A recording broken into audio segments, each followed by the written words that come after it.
Bonjour les amis, ici Stan Carré, votre coach personnel. Dans cette vidéo, je vais répondre à une question qu'on m'a souvent posée. Des gens m'ont demandé comment savoir si je suis un pervers narcissique. Je sais que certaines personnes ont cette question à cœur et se demandent si ils sont des manipulateurs pervers narcissiques. Croyez-moi, la réponse elle est dans votre question. Si vous vous posez cette question et que vous avez réellement à cœur de savoir si vous êtes un manipulateur pervers narcissique, que vous êtes prêt à vous remettre en question ou même que vous culpabilisez, ça veut dire par définition que vous n'êtes pas un pervers narcissique. Parce que le propre du pervers narcissique, c'est qu'il ne se remet jamais en question et que pour lui, les problèmes viennent toujours de l'extérieur. Si vous vous remettez en question, que vous reconnaissez réellement et sincèrement que vous avez des torts et que vous avez l'habitude de vous remettre en question pour évoluer et avancer, ça veut dire que vous n'êtes pas un pervers narcissique.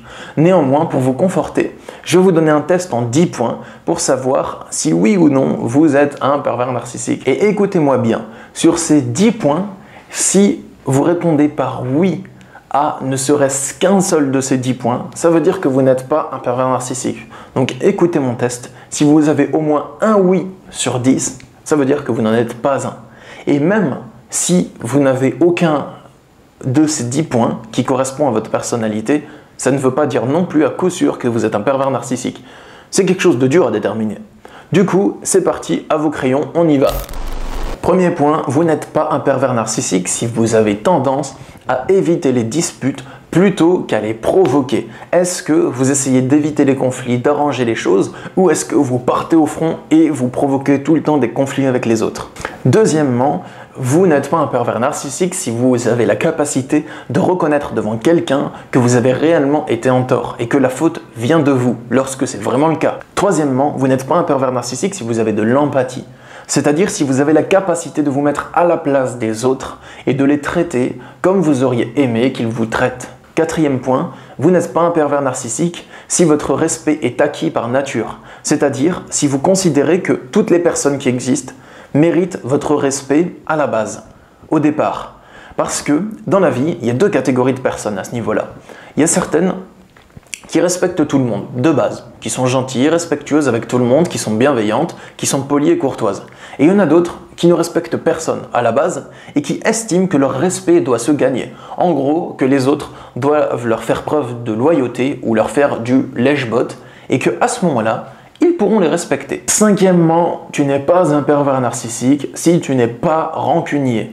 Être rancunier, ça veut dire que vous cherchez à vous venger, à corriger les gens qui vous ont fait du mal. Et vous pouvez vous venger plusieurs années après. Vous n'êtes donc pas un pervers narcissique si vous pouvez lâcher prise sur votre désir de vengeance ou de corriger les autres ou de rétablir la justice. Si ce désir n'est pas une priorité pour vous. Sixièmement, vous n'êtes pas un pervers narcissique si vous avez des objectifs de vie à long terme qui sont constructifs. Si vous avez l'objectif de construire quelque chose dans votre vie et que vous travaillez chaque jour pour le construire. En gros, que vous vous organisez pour accomplir ces rêves. Septièmement, vous n'êtes pas un PN si vous ne rabaissez pas les autres pour vous grandir en public. Ça, vous l'avez probablement remarqué. Les pervers narcissiques ont tendance à rabaisser autrui pour se grandir en public. Si vous ne faites pas ça, si vous ne cassez pas les autres pour paraître plus grand et pour vous sentir bien en écrasant et en dominant les autres, vous n'êtes pas un pervers narcissique. Huitièmement, vous traitez les autres comme vos égaux et pas forcément comme vos inférieurs ou vos supérieurs. Et je ne parle même pas de comment vous les considérez dans votre tête, mais avec vos actes. Si vous traitez les autres comme s'ils étaient vos égaux et non pas comme s'ils étaient juste vos inférieurs ou vos supérieurs, vous n'êtes pas forcément un pervers narcissique.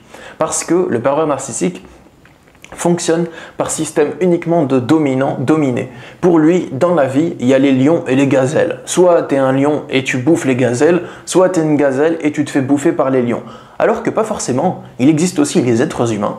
Et les êtres humains, ils peuvent regarder à la télé les lions bouffer les gazelles sans prendre part au conflit. Neuvièmement, vous n'êtes pas un pervers narcissique si vous n'insultez pas ou si vous ne violentez pas physiquement vos proches. Je sais que certaines personnes qui ont vécu avec des pervers narcissiques, elles peuvent avoir eu des réactions violentes quand elles étaient en relation avec le PN. Ça ne fait pas de vous un pervers narcissique pour autant. Dixièmement, vous n'êtes pas un pervers narcissique si vous arrivez à discuter avec quelqu'un qui vous déplaît sans l'attaquer. Vous pouvez avoir un conflit avec quelqu'un, mais c'est pas pour ça que dès que vous allez discuter avec lui, vous allez lui adresser des pics de langage, le rabaisser et le casser. Vous pouvez le respecter. Voici que notre test touche à sa fin. Si vous avez au moins 1 point sur 10, ça veut dire, à mes yeux, que vous n'êtes pas un manipulateur pervers narcissique. Pour moi, ce que je nomme pervers narcissique, c'est pas pour juger la personne, c'est un comportement. C'est simplement la façon dont la personne se comporte, dont elle voit le monde et dont elle interagit avec les autres. Du coup, pour moi, c'est pas une fatalité.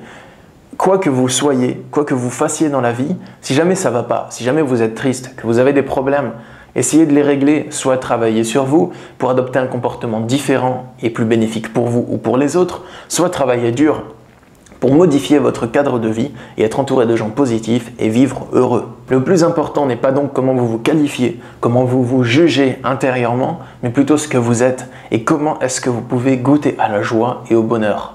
J'espère que ce test a pu vous rendre service. Si c'est le cas, partagez-le sur les réseaux sociaux. Abonnez-vous à ma chaîne YouTube aussi pour ne pas manquer mes prochaines vidéos. Et aussi, sachez que je suis disponible en consultation de coaching. Vous pouvez me contacter sur mon site masophrologie.fr. Je consulte par téléphone ou par Skype. Je vous souhaite une belle journée et je vous dis à bientôt. Au revoir.